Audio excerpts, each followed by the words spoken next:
আসসালামু আলাইকুম।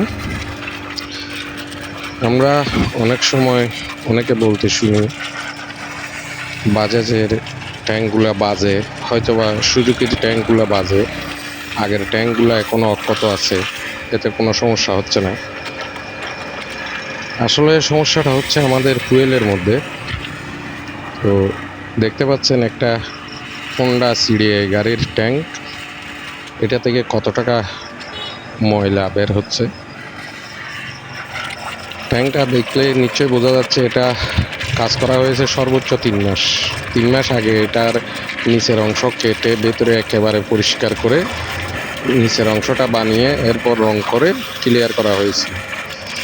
এখন প্রশ্ন আসতে পারে, এরপর এ ধরনের ময়লা আসলো কোত্থেকে?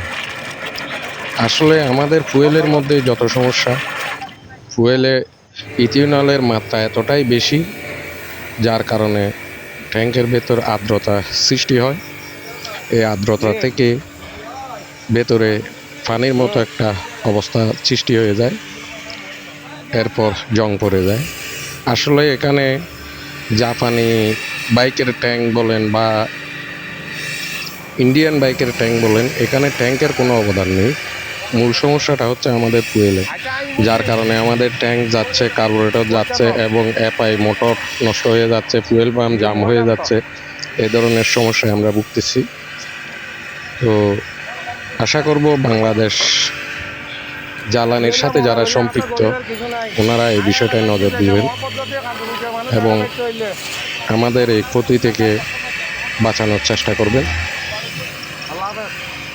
তো ভিডিওটা এই জন্য করা, আসলে আমাদেরকে বুঝতে হবে সমস্যাটা তেলে, আসলে বাইকে নয় বা কোম্পানি বাইকের ট্যাঙ্কগুলো যে একেবারে বাজেভাবে তৈরি করে দিয়েছে এরকম না।